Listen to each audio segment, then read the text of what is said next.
महाराष्ट्र में जो है तो विधानसभा का अभी पड़घम जो है तो बच चुका है। कई जगहों पे देखेंगे तो आप तो नॉमिनेशन फॉर्म भरना शुरू हो चुका है। आज मैं जानने में हुआ, जानने के जो शिवसेना के माजी मंत्री अर्जुन खोतकर है, उनके कार्यकर्ता मेरे साथ है, कट्टर शिवसैनिक है। आज उनसे ही पूछ लेते हैं कि जालना शहर का जो माहौल है वो कैसा है। तो आइए उनसे बात कर लेते हैं कि जानने का माहौल कैसा है। सर मुझे बताइएगा, जानने का माहौल कैसा है? जाने का माहौल तो जाने की पूरी जनता जानती है कि अर्जुन भाव खोदकर इनकी सिवाय कोई पर्याय ही नहीं है जालनी शहर को। और आने वाले इलेक्शन में अर्जुन भाव खोदकर 1001% चुन के आने वाले। क्या लगता है आपको? ये अभी जो साहब ने काम किए, आमदार नहीं रहने के बावजूद भी जो 300-350 कोटी के काम लाए, हर गली में हर नुक्कड़ पे जो काम किए, उसका मुआवजा तो पब्लिक देने वाली है और बहुत भारी वोटों से सब चुन के आने वाले। और भी कुछ शिव सैनिक है, उनसे ही बात करते थे। सर मुझे बताइएगा, आने वाले समय में आप जो है तो मुख्यमंत्री का चेहरा किसे सामने रखते हैं? महाराष्ट्र में मुख्यमंत्री का चेहरा जो है तो एकनाथराव शिंदे साहब को ही जनता लाइक करेगी। उनको ही आगे आगे ये चुनाव में उनको ही मुख्यमंत्री पद पर बिठाएंगे उनको। क्या लगता है, एक पिछले 2 से 3 साल में मुख्यमंत्री एकनाथ शिंदे ने जो काम किए हैं, तो क्या इसी के बलबूते पे है या फिर कोई और एजेंडा शिवसेना के सामने है? एजेंडा कोई नहीं, जो विकास के काम है और लाड़की बहन योजना या ग्राउंड लेवल पे काम मुख्यमंत्री एकनाथ जी शिंदे कर रहे हैं। बहुतांश जो हमारे स्थानिक जालना के आमदार है, ग्रामीण भाग में आमदार कौन है ऐसे देखते नहीं। एक बार चुन के आता आदमी बाद में गांव में आता ही नहीं। विकास काम सिर्फ अर्जुन भाव खोदकर के। और भी कुछ बांधव है, आप उनसे भी चर्चा करेंगे। सर मुझे बताइएगा कि आने वाले समय में जो है तो शिवसेना की कितने सीटें आपको लगता है चुन के आ सकते हैं? हमें लगता है यहाँ पर भाव ने जो काम करे, ग्रामीण में बोलो यहाँ पे बोलो, और भाव मेरे को ऐसा लगता है कि भाव यहाँ पर 30,000 से 35,000 लीड से चुन के आएंगे। क्योंकि तो मुस्लिम समाज में भी ज्यादा वर्चस्व भाव का बढ़ गया है अभी पहले बारी से ज्यादा, क्योंकि तो भाव ने मुस्लिम एरियो में ज्यादा काम दिए है ये बारी से।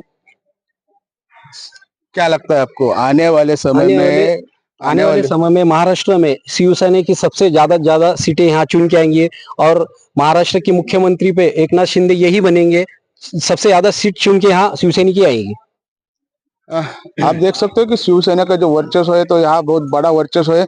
आने वाले समय में जो है तो शिवसेना की ज्यादा सीटें आएंगे, ऐसे ही शिवसेना का कहना है।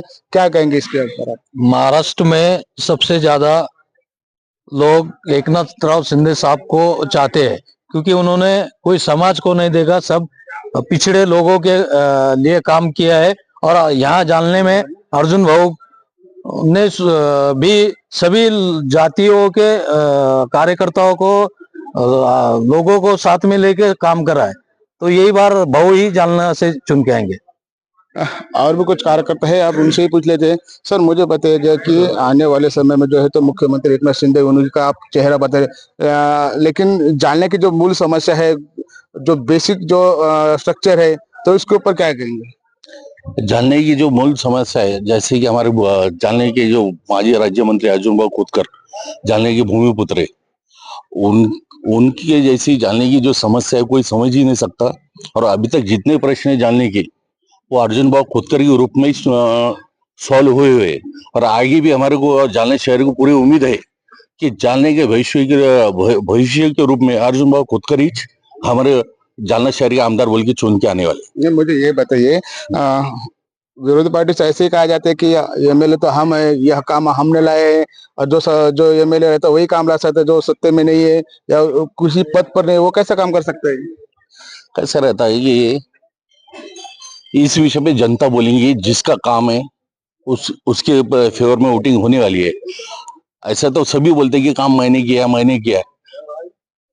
जो सत्य है वो सत्य पूरी जालना शहरी जनता जानती है, और वो सत्य आने वाले इलेक्शन में 20 तारीख को मतदान के रूप में जनता भाऊ के पक्ष में डालने वाली है। सर मुझे ये बताइएगा कि जालना शहर में जब मेडिकल कॉलेज का जब अनाउंसमेंट हुआ था, तो जालना शहर में बहुत सारे होल्डिंग लगे थे। ये कोई ये कह रहा है मैंने लाया, कोई ये कह रहा है मैंने लाया। और दूसरी बात ये है कि जो पानी की समस्या थी, वो पानी के ऊपर भी बहुत राजकारण हुआ। तो मुझे बताइए, पानी की समस्या किसने हल किया और मेडिकल कॉलेज किसने? सबसे पहले जालना शहर का जो पानी प्रश्न था ये काफी गंभीर प्रश्न था। इस विषय पे अर्जुन भाई खोतकर साहब ने जो हाईकोर्ट में पिटीशन दाखिल किया था, वो उस पिटीशन के आधार पे जालना शहर को हाईकोर्ट ने पानी दिया था और उसका जो फाइट थी वो अर्जुन भाई खोतकर लड़े थे। दूसरे इलेक्शन में जो बैड लक की भाव का पराभव हुआ और ये महाशय आए आमदार कैलाश गोरंटल, इन्होंने बोले जालना शहर को पानी मैंने लाया है और स्वयं घोषित जल सम्राट कहलाया गया है। और दूसरा विषय आपका जो है आपने मेरे सामने रखा जो मेडिकल कॉलेज के विषय में, तो मैं ज्यादा बोलना नहीं चाहता हूँ। जनसंघ के अंदर सीएम साहब ने खुल के इसका जवाब दिया है और इस विषय पे आप पूरी जनता, जालना शहर की जनता जानती है। ये थे जालना शहर के जो है कट्टर शिव सैनिक के रूप में जो अर्जुन खोतकर है, उनके समर्थक थे। उनका कहना है कि आने वाले समय में जो है तो अर्जुन खोतकर तो भारी मात्रा में जो है तो चुन के आने वाले हैं। जो काम किए हैं तो वो अर्जुन खोतकर ने ही किए, क्योंकि सत्ता में जो है तो उनका मुख्यमंत्री था। इसी वजह से जो जालना शहर में जो काम हुए हैं, इन्हीं के वजह से काम हुए हैं। और आने वाले समय में जो है तो अर्जुन खोतकर भारी मात्रा से चुन के आने के संकेत जो है तो उनके कार्यकर्ताओं ने दिया है। Sanjay, India news, Jalna.